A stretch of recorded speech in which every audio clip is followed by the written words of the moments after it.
su jàmbur wala ñeen ñu dugg ci sa place. xam nga ñoom dañ naan conflit de rôle ñun ñu ne complémentarité parce que réeroowuñu benn yoon wax naa ko fii xam nga président de l'Assemblée nationale su jógee di dem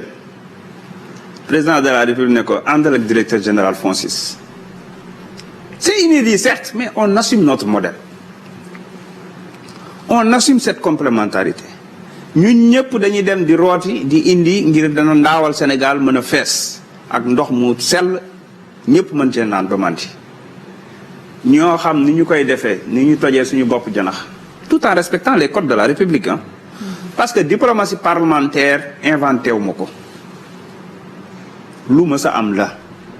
maintenant ñun ñëw nañu assumer nañu suñu diplomatie ni ñu koy defee assumer nañu suñu souveraineté assumer nañu suñu ay discours dañuy waxtaan dañuy harmoniser premier ministre bi dem day waxtaan ak président de la République man mii voyage am Chine moo xam Turquie ak yëpp on en a longuement discuté ak yeneen yu war a ñëw et c'est normal.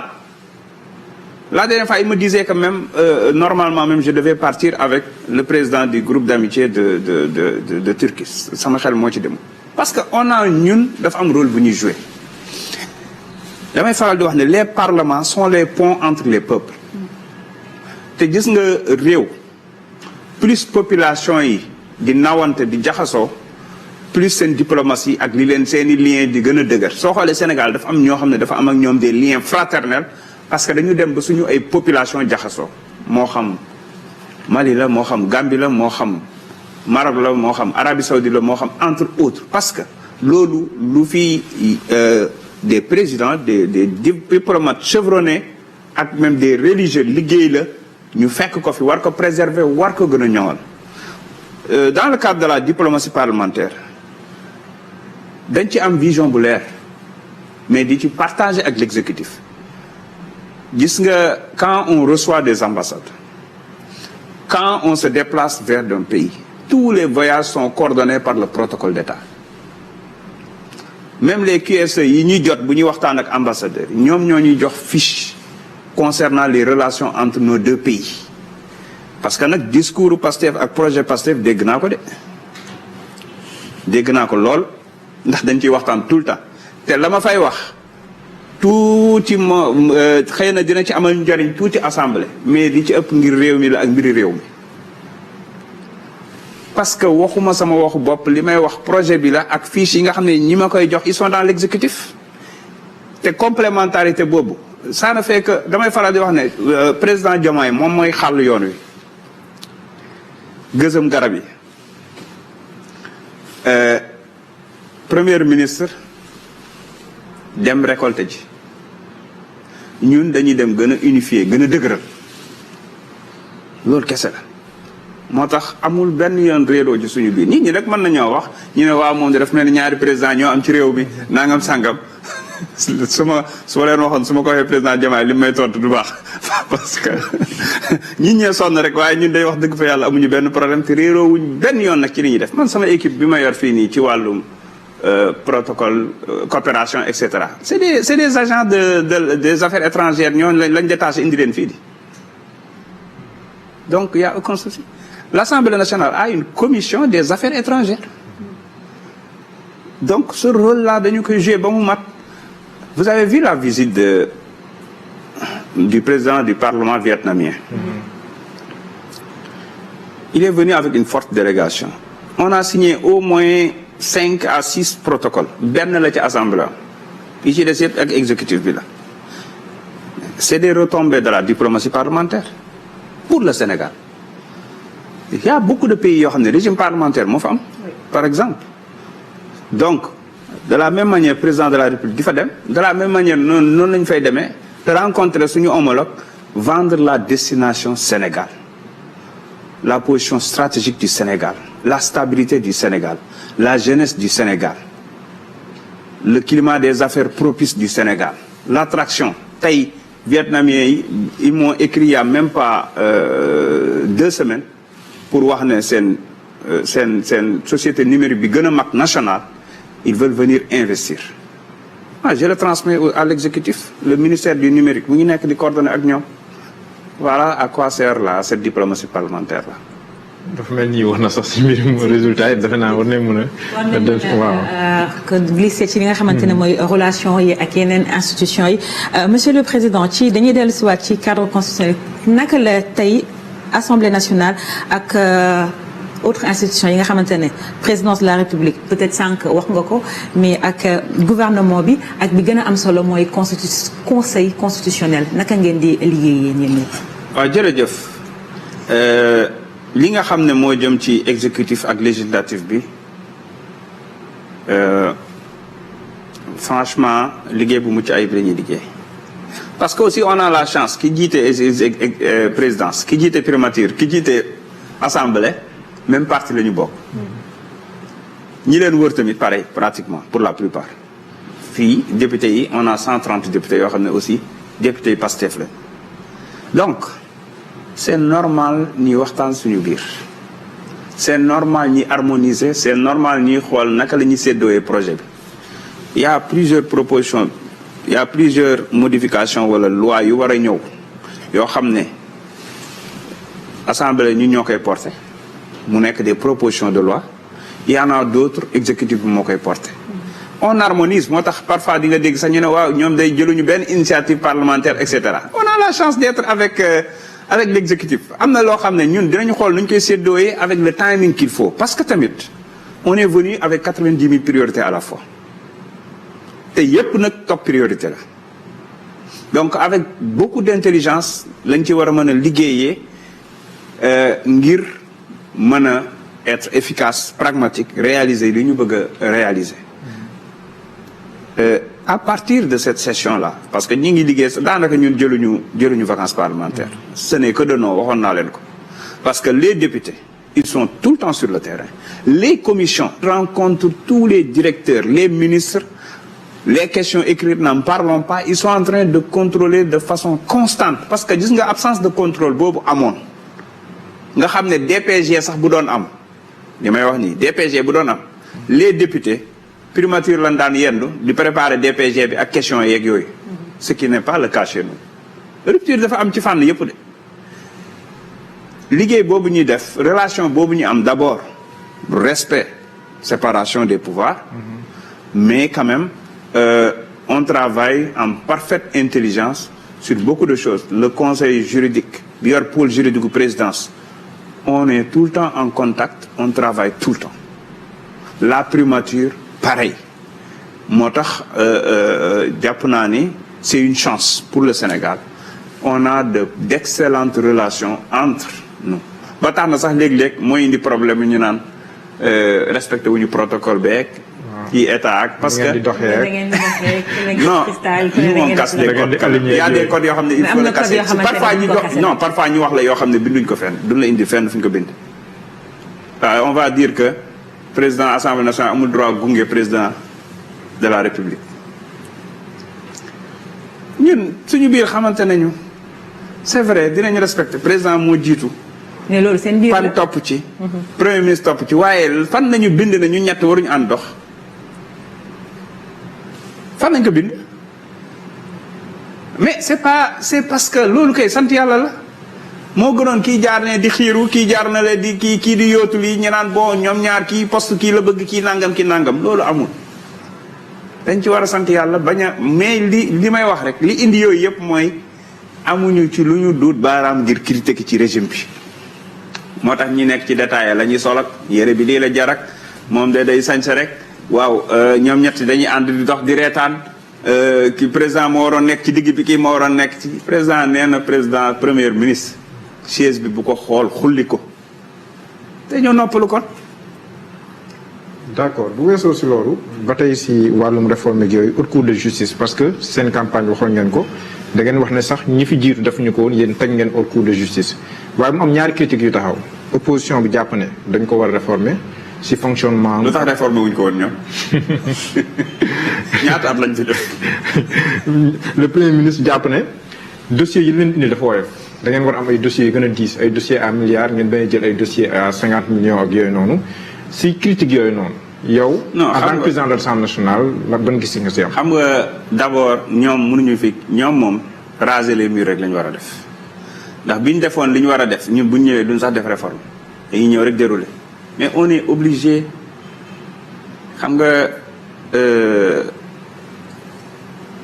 réforme yoo xam ne peut-être kii ñoo koy xam ñun waa kaw gi ñoo koy xam ay wang li ñuy def ci tool yi loolu lañ def ci tool yi li nga gis xoolal mbir yi meññ na de mais gerte boo toj doo fa fekk dara parce que muucu nañ diwlin nga yëpp. mais loolu monsieur le président ñu fi ñëw ku fi romb tamit loolu lay. waaw non justement cette fois-ci nag ñun dañoo décider corriger ko mais de façon pérenne et durable. réforme yi ñu nekk di def nee naa la encore une fois bu ñu indee 4 lois de transparence di ko def ak OFNAC ni ñu ko réformer créé waat beneen et cetera pour ñan ñoo tax ñu koy def ñun ak ñi war a ñëw ëllëg dans 50 ans parce que fii ak 50 ans moom bu kenn espérer ñun ak ñi war a ñëw ëllëg. alors haute cour de justice lan lañ koy reprocher organiser nañu ko ñun activer nañ ko ñoom daawuñ ko activer ñun activer nañu ko commencé na liggéeyam loi yi tax bu ñu indee dossier bu 50 et quelques millions ñu traité ko ñoom ñoo ko créé parce que ñoo créé pôle judiciaire financier te ñi ngi ko jox compétence su ma juumul à partir de 50 millions à partir de ce moment waaw yaa xëy bu ñu ko reproché en attendant tey révision constitutionnelle di am peut-être ñu tëggaat yenn yi gën a ñoŋal haute cour de justice loi organique beeg yu ni mel on fait avec les moyens du bord moyens du bord boobu ak texte yi ñu fekk ak code de procédure pénale yeeg yooyu d'ailleurs moo tax ñiy sentir yenn lenteurs yi ci justice moo tax ñu fas yéenaa def réforme yu bëree bëri am na ci yu bëri yoo xam ne ñun intenté nañ ko justice bloqué ñu waaw ils sont dans le droit parce que ay textes la ñuy utiliser pour bloquer ñun jàpp nañ ne textes yooyu noonu yëpp faaw ñu tëggaat ko ngir mën a doxal li ñu bëgg a doxal ci projet bi muy doon njëriñu Sénégal. mais revers yi bu bëree est-ce que baax na. non c'est pas une question revers yi bu bëree est-ce que baax na revers yi bu bëree li muy firndeel rek mooy ñun day instrumentaliser wuñu justice. mais doo leen mën doxal kon de. dinañ mën a doxal nag. ndax boo rëddee ñu effacé nga rëddaat ñu effacé da ngay effacé dooraa rëddaat foofu lañ jëm. loolu lu mu junj. fa laa yem. mooy cour constitutionnelle bi ngeen wax ne mooy remplacer conseil constitutionnel. lu ma jiitu paaka ci mbaram bàyyi la exécutif bi ñoom dinañ def li ñu war a def. comme fa lay yem kon dañuy dem ci li nga xamante ne mooy wàllu perspective ak vision monsieur le président bu ñuy projeté wu ci weer yi nga xamante ne mooy nekk suñu kanam lan mooy selon yéen défi yi nga xamante ne mooy défi wu parlement bu Sénégal tey. défi wu parlement du Sénégal je pense que bokk na ci di voter ay lois suñu aqulaa taala on harmonise beaucoup avec l'exécutif mais ça ne signifie pas que bu ñu indee loi boo xam ne jàpp nañ ne dañ leen ko war a delloowaat ñu càmbaraat ko duñu ko def dañ ko def de bu ñu analyser loi yi ba pare ñu gis ne loi yi am na ci yoo xam ne war nañ koo gën a mën a jongal wa ilaa ñu def ko ci ay amendement wa ilaa ñu rejeté ko delloo leen ko ñu defaraat ko indiwaat ko parce que looloo ñu fi teg d'abord même suñu jàppee ne c'est inédit du lu ñuy faral di gis Assemblée nationale day jouer pleinement son rôle parce que noonu kese la ñu mën a jàppale exécutif bi sinon bu ñu nekkee dans la complaisance dañuy àndandoo mbëkk mur bi et on évite ça. beneen affaire bi mooy dafa am rôle boo xam ne constitution daf ñu ko conféré depuis 2016 muy évaluation politique publique nga xam ni pratiquement depuis 2016 assemblée musu ko jouer rôle boobu. te pourtant jàpp naa ne du ma ne mooy bi ci ëpp solo mais bu ñu ko joué woon normal du ñu am tous ces projets là à coût de 1000 milliards yoo xamante ne ni moo jural Sénégal guuta gi mu nekk ak endettement chronique bi. mooy lan dañuy jot programme prioritaire u état ñu jël ko xool ne lii mooy les grands projets de l'état et programme ñu teg un calendrier de suivi et d'évaluation de l'impact sur l'économie du pays, sur les populations entre autres, sur tous les plans. ñu ne loolu pour ñu def ko il faut ñu am les outils nécessaires moo tax parallèlement bi ñu def réforme yi on a mis en place un comité qui a travaillé sur une méthodologie d'évaluation des politiques publiques, de suivi et d'évaluation des politiques publiques pare na bañ def ko livre ba distribuer ko ba tey député yi yëpp ñi ngi ko yore nga xam ni ak commission yi nga xam ne suñuy jotee programme bi ak les grands projets de l'État dañuy travailler sur un calendrier pour nous assurer d'un suivi strict et d'une évaluation sans complaisance de ces programmes et projets. Masalan, les grands transferts d'eau nga xam ne c'est de grands projets am na phase 1 am na phase 2 phase 1 bi mooy bi jëm ci Dakar te war a jàdd Touba phase 2 bi mooy bi jëm ci sama gox bële Ferlo nga xam ne daanaka vallée fossile yi mooy ñëwaat entre autres projet yooyu dañ koy suivre di ko évaluer xam impact bi entre autres mooy ñuy éviter aussi ñuy am ngay gis benn projet ñaata projet lañ fekk ñu ne la bii c'est depuis 10 ans ba léegi mënuñu ko réaliser parce que y a un problème de suivi et d'évaluation moo tax rôle boobu dañ koy jouer ba mu mat sëkk ngir gën a matal affaire yi créé waat nañ beneen comité de travail benn groupe de travail boo xam ne ki jiite woon groupe de travail sur l'évaluation des politiques publiques moo ko jiite waat mi docteur Mohamed Sall parce que c'est sa spécialité aussi il est député membre du bureau ak Mamadou Yok qui a la spécialité avec 10 autres qui sont en train de travailler sur la stratégie et les manuels de procédure parce que c'est extrêmement important que dans nos administrations à l'Assemblée comme dans le gouvernement la fonction publique et autres ñu am ay manuels de procédure yoo xam ne mooy wax ne liggéey bi nii lay demee voici les relations hiérarchiques les relations fonctionnelles les procédures à suivre dans le cadre du travail c'est ça qui peut nous rendre efficaces mais c'est surtout loolu mooy mën a tax ñuy mën a mesurer ak di évaluer les agents les fonctionnaires tout le monde parce que su ñu amee les manuels de procédure qui montrent parce que tey da ngay dégg ñu naan le vice de procédure da ngay dégg ñu naan la faute de gestion da ngay dégg parce que nit ñi bu ñu bëggee def naka su dul noonu dañuy bypass système yi dañuy par exemple régime bi fi jógee lépp lu jëm ci ay procédures ak yooyu fële lañ ko tegoon indi seeni procédure bopp loolu la ñuy bañ parce que dañ ko adossé ak la création d'une cellule de contrôle interne nga xam ne day veiller à ce que les procédures soient respectées loolu rek moo ñu ñun des managers comme nous loolu moo ñu mën a prévenir demain yenn manquement yoo xam ne suñu ay équipe wala ñeneen dinañ ko def te du ci sax ak tayeef mais mu rattraper ñu donc à partir de ce moment quand tu as le système digitalisé quand tu as les fonctions ERP nga xam ne la comptabilité la paie les ressources humaines tout ci système yooyu lañ koy defee amul marge d'erreur par rapport ak booy def calcul manuel comme actuellement boole ceeg respect procédure yi bu ñëwee procédure passation de marché am defar nañ kii bi ba pare manuel de procédure bi toute la procédure bi nga xam ne dañ koy respecter sur toutes nos commandes mais bu ñu nee comptabilité trésorerie décaissement et cetera lii mooy procédure yi bu ñuy def suñuy audit ñun interne ak suñuy audit blanc ak suñuy évaluation dañuy xool ndax procédure yi ñu ngi koy respecter manuel boobu noonu c'est en cours d'élaboration donc ci yu mel noonu la ñu nekk di dox ba nga xam ne Assemblée nationale li ñu bëgg ñun mooy mu nekk benchmark et pour les autres assemblées il y a des assemblées qui nous ont contactés pour nous demander les documents yi ñu defar ci ay évaluation politique publique et autres mais aussi pour l'exécutif parce que jàpp nañ ne peut-être on a plus de marge de manœuvre yaatuwuñu comme exécutif pour mën a réaliser rapidement beaucoup de choses ci fànn yooyu et après mettre ko à la disposition aussi de l'exécutif bu ñu ko soxlaa en termes de benchmark. d'accord ba léegi si wàllu jegele assemblée nationale askan wi am na loi yoo xam ne dañ koo yàgg bëgg ngeen daan ko campagne sax bi ngeen nekkee opposition par exemple la criminalisation entre guillemets de l'homosexualité loolu genn wàll ak geneen wàll boobu sax xam naa fee ko doon laajee mooy assemblée nationale bu waree laal yenn yi ndax obligatoirement day dem si yoonu boppam wala faa mu waxtaan ak le président de la République par exemple teg haute cour de justice war a déglu l'ancien président de la République Macky Sall wala demee noonu Guy Marius Sagna def na proposition si wàllu woowu ndax assemblée nationale il faut mu déglu président ba xam nu mu siy demee am ban taxawaay ngeen am si lu mel noonu. non assemblée nationale dafa am lu ñuy wax bureau. bureau bi opposition ngi ci majorité ngi ci ñooy réunir analyser de façon responsable et autonome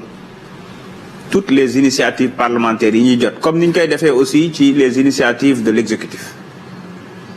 xool ko bu ñu jàppee ne lii war nañ ko mën a instruire pour ñu examiner ko bu ñu jàppee ne remplirul critères yi ñu rejeté ko en toute autonomie. loolu moom la séparation des pouvoirs est assumée sur ce volet-là. sur tous les sujets. sur tous les sujets maintenant on a un parti politique boo xam ne ñun bu ñu neexee ñu waxtaan parce que ñu ñoo liggéey ci projet. loolu si kenn ndax projet politique la ñu indi te dañ ko assumer te moom la ñu sénégalais yi fale am na ñun fu ñuy waxtaanee ci suñu parti pour wax ne par rapport ak projet bi ñu indi par rapport ak souveraineté yi ñun li ñu waxoon ci réforme foncière yi lii la ndax dañ koy jox assemblée mu porté ko wala ndax dañ koy jox exécutif mu porté ko loolu suñu cëggal guy la ñun ñoo xam ne ñu koy defee maintenant quand il s'agit des procédures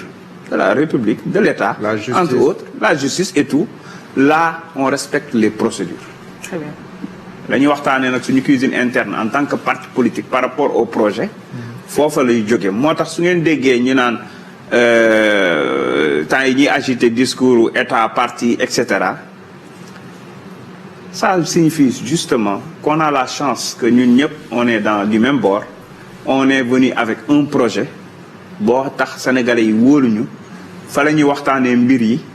indi ko ci état adapté ko par rapport ak les normes républicaines ñu mën ko réaliser parce que loolu képp ci la ñu askan wi di saytoo ëllëg. proposition gi bi lu côté sur mbir Macky Sall président. on a reçu plusieurs initiatives du gii kese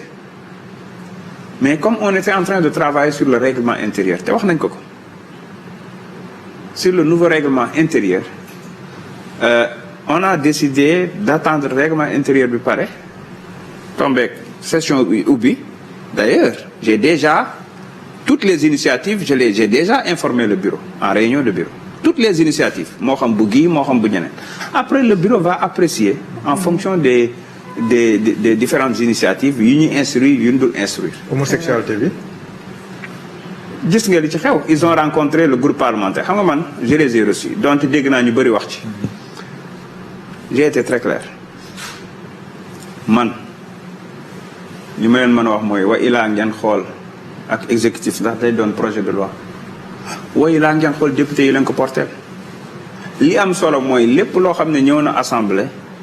man day duma ko bloqué. ak ngeen diggee woon ko tamit. dinañ ko indi ñu analyser ko. rencontré nañu groupe parlementaire PASTEF waxtaan nañ am na luñ tënk ñu ngi xaar.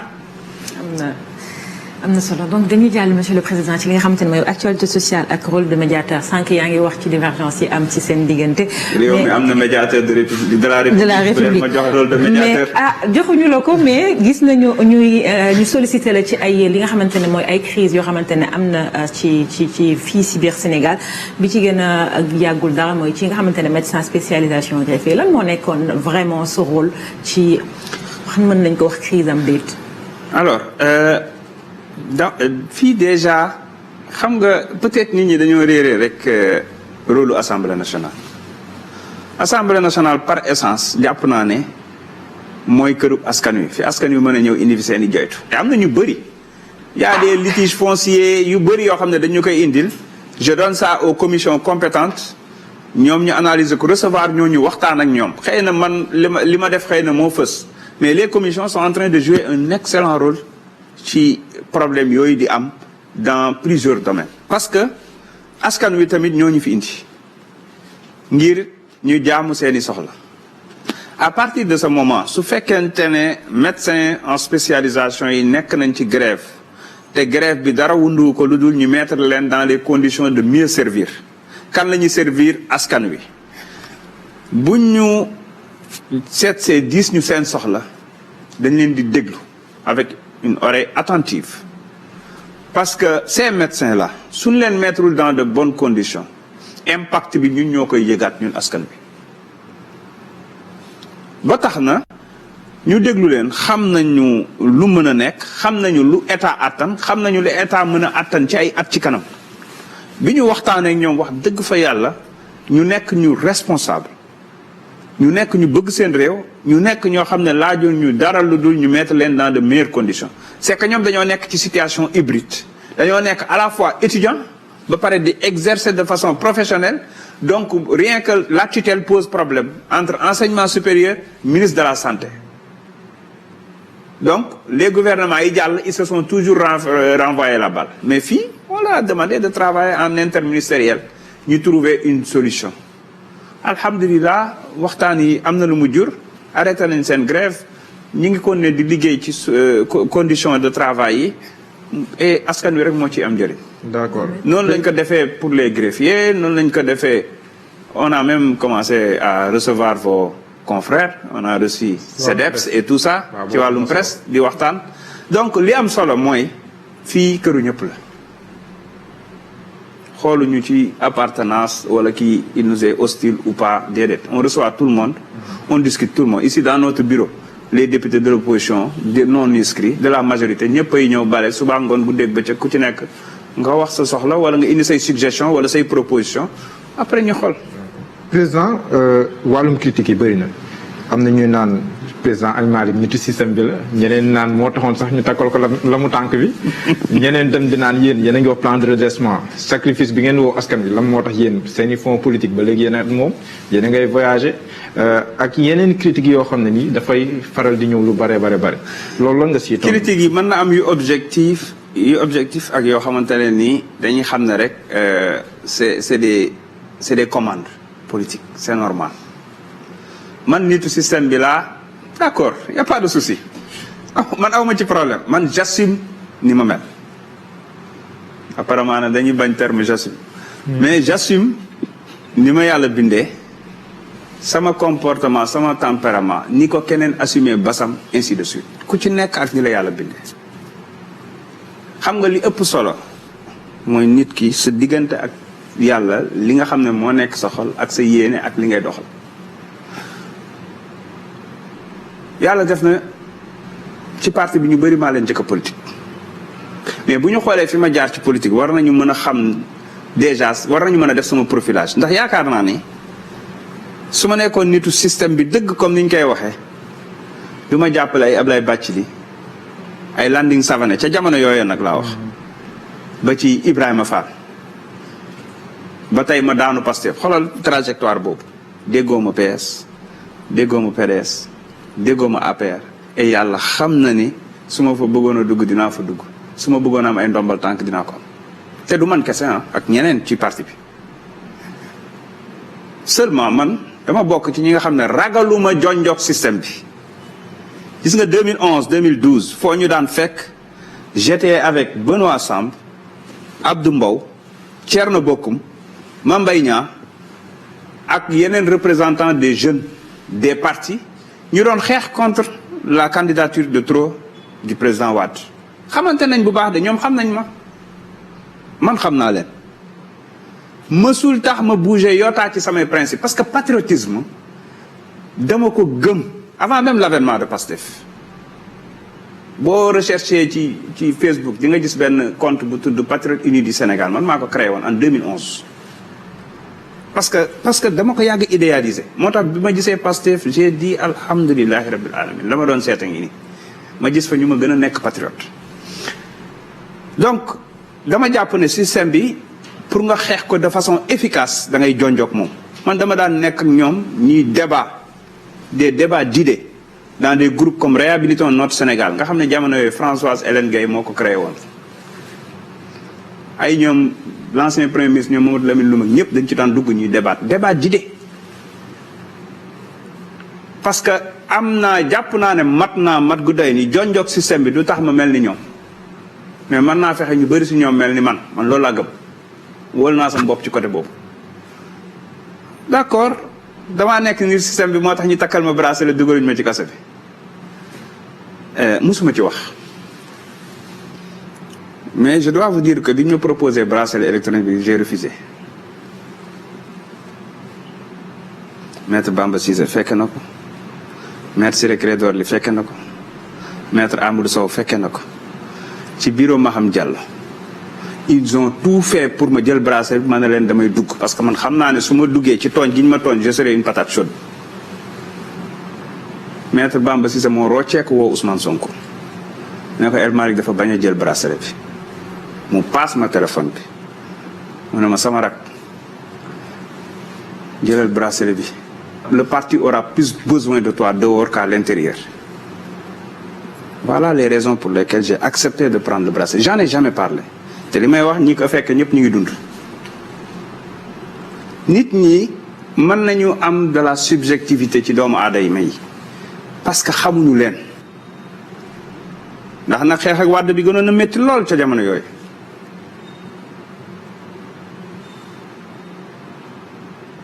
lañ ca joué yëpp soxlawul ñu ciy revenir mais li am solo mooy ñu ñëpp dañu am benn idéal ku ci nekk na jàpp ne lu mu def ci projet bi rek am na ku ko ëppale ñu respectante bañ a topp juste rek yenn parfois yenn rumeur yu ñu créé wala yenn attaque yu ñuy def wala kenn ku ñu bëgg a étiqueter fii ñun ñi wër projet bi xam nañ fi ñu jóge de te xam nañu ne bu ñu dof-dofloo ba ñàkk ko li ñu ci fekk dina pire lool li ñu jóge te xam ngeen ne li ñu jóge moom musiba la mais bu ñu fi nekkee di dof-dofloo di mbëkkante suñu biir wala di wutal nit ñi ay noon wala di cibler benn autorité rek naan non Pastef doit être l'opposition de Pastef d'accord mais ça doit se faire quand même pour man ci ay yenn idées yooyu mais doo singali benn nit rek ne kii tey moom faa mu wàcc ko. merci beaucoup am na solo lool donc balaa ñuy jeexal monsieur le président di la laaj rek lan mooy sa message bi nga xamante ne ngay adressé jeunesse su Sénégal si importance bi nga xamante ne parlement bi am na ko ci constitution ci démocratie ak préserver li nga xamante ne mooy sunu cohésion sociale. jërëjëf je pense que question bu am importance la tey su may wax ak jeunesse Sénégal sax mën naa ci boole sama bopp. Soyons exigeants mais pas impatients. Soyons exigeants mais pas impatients. Soyons exigeants et patients. dafa am fu ñu jóge ñu ñëpp xam nañ ko am fu ñu yàlla indi tey ñu am une mission boo xam ne billahi lazi duñ ko trahir ñu war a ànd ñun ñëpp parce que ku gis suñu autorités yi position yi ñu jël sur le plan international nga xam ne ñi ngi ci projet bi ba léegi te ñi ngi ci souverainisme bi nga xam ne moom la ñu gëm te lenn rek moo ñu mën a aar mooy sentir toute la population et cette jeunesse là nga xam ne presque 75% amuñu 35 ans derrière nous dëgg la léeg-léeg mën nañ bañ a nekk ci rythme ñoom bi ñu bëgg parce que ñun nekk nañ ci sphère boo xam ne xëy na xam nañu contraintes yi ak naka lañ leen di contourner mais mënuñu génn di wax lépp mais le maître mot c'est la confiance ayons confiance à nos autorités te xam ne ñii ala kulli xaal projet bi dinañ ko yeggale fu mu jëm parce que bu dul dara jaamu yàlla lañ ko njëkk a def ñoom war nañu xam ne même ñun sax tey bu yàlla dogaloon ñun ñu sikk mais Ousmane Sonko mu sell mi du seetaan mukk projet bi di jàdd gauche kon ci côté boobu na seen xel dal jël nañu réew mi il y a 17 mois lépp mënul neex lépp mënul sotti lépp mënul baax ñëpp mënuñoo am liggéey injustice yëpp mënuñ ko réparer donc c'est tout un processus ce mandat-là c'est le mandat des réformes impopulaires comme ni ko président Diomaye waxee woon Ousmane Sonko dinañu def liggéey boo xam ne duñ ci seet ndax peut-être mën na sax bañ a neex léeg-léeg askan wi parce que réforme dafa yombul comme ni ñu koy waxee xam nga lan la waxoon jubbanti plat bu weex la yombut nañu xam ne rek yéene bi mooy defar lu dëgër fii ak ñaari at ñeenti at ñeenti at nit ñi di commencer gis te yaakaar naa ne nit ñi ngi gis retombées yi bu fi régime bi jàllee électrifié 630 villages ci 5 ans Lamp Fall Jean-Michel électrifié 173 villages ci benn trimestre may wax ak moom sànq mu ne ma ci 1 an maximum 2 ans laa bëgg a dépasser chiffre 630 bi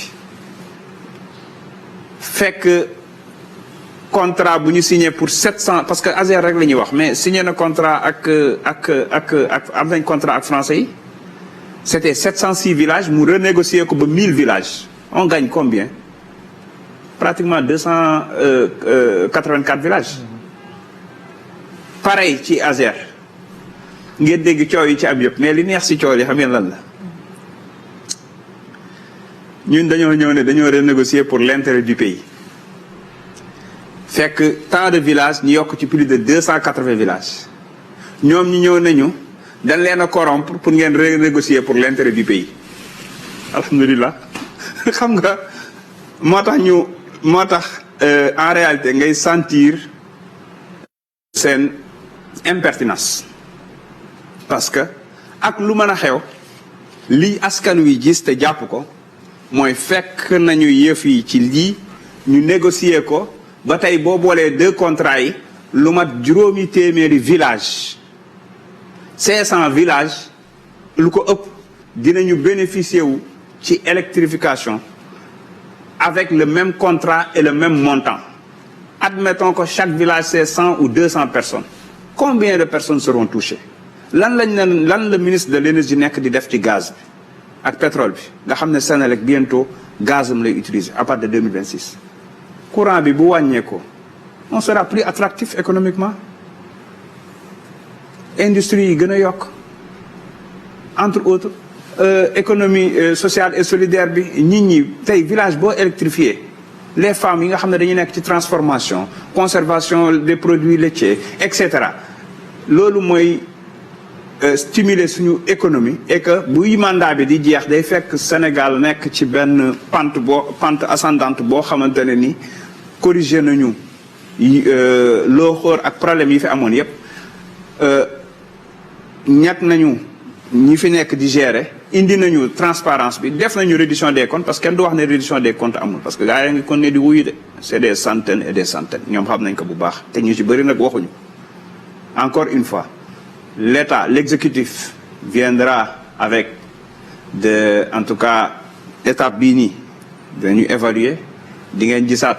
beneen saut ci yeneen plan de redressement bi je pense que jeunesse bi war nañu xam ne plan de redressement bii c'est pour la jeunesse c'est pour l'avenir de ce pays-là te le premier ministre liggéey na ci ak ay équipe am il y a plusieurs lois yoo xamante ne nii ñi ngi ci nekk dinañ ko indi bientôt Assemblée nationale mooy accompagner plan de redressement bi mooy tax ñuy def subvention ciblée mooy tax fiscalité bi ñu élargir assiette bi te du ñuy yokk li ñi daan joxe waaye dañuy yokk ñi war a joxe entre autres mooy tax ñu taxer yenn produits yoo xam ne Sénégalais yëpp d'accord nañ ci na ma tuxkat yi baal na ma njollkat yi baal et cetera mais xeet yooyu faaw ñu yokk ko jeu de hasard yi ainsi de suite donc na jeunesse bi xam ne réew mi ñun ñoo koy tabax doomi réew mooy tabax réew comme ni ñu koy waxee nañu gën a jàpp gën a résilient parce que ils sont déjà résilients fi ñuy jaar ñun xam nañ ko te xam ne incha allahu rabbi ci mbiru askan wi rek la ñuy dox leneen lu ci am bu ñu am benn tiitaange benn kaaraange parce que soo gisee ñiy jéem a décourager loo jeunesse beeg yooyu wala parfois sax ñi leen di frustré mooy par exemple ñiy agiter ay candidature Ousmane Sonko may dalal seen xel Ousmane Sonko élection bu mu bëgg a bokk ci Sénégal da ciy bokk kooku moom na ci xelu ñëpp dal bu ñu sax calculer ci loolu yàlla nag moo xam nan lay defaree mbiram parce que ñun ñëpp dañoo liggéeyoon pour Ousmane Sonko nekk président y compris l'actuel président yàlla def ne nii la koy defee mais ndekete boobu c'est pour qu'on puisse faire les 50 ans dañ ko jàppee noonu rek. jërëjëf monsieur le président am na solo la waxtaan bi nag arrivé na ci termam ñu ngi lay jaajëfal ci dalal bi ñu dalal tey fi nga xamante ne mooy assemblée nationale waxtaan bi nag ma ci doon ànd ak sama confrère mi nga xamante ne sama naataango bu nekk Senweb Mohamed maa ngi lay remercier yow tamit di la bàyyi nga tàggatoo. jërëjëf Mariam maa lay remercier di remercier président El Malick Ndiaye ak ñu doon teewlu yëpp jërëjëf. man nag sumay tàggatoo dama ko waroon a commencer ndax ki jiite woon peloton gendarmerie assemblée nationale. commandant Seck dañu xëy léegi bi ñuy ñëw ñu tàggee ñu ko. que ni dafa def malaise këram ñu koy jaale waa këram di ko jaale ministre des forces armées président de la république d'abord gouvernement ministre des forces armées mais aussi le haut comgène ak mbooleem ses collègues ñaan yàlla mu xaare ko aljanna ku baax la woon ku rigoureux entre autres ñun fi lañ ko fekk di ñaan yàlla tamit nawetu jàmm baykat yi yàlla def nawet bi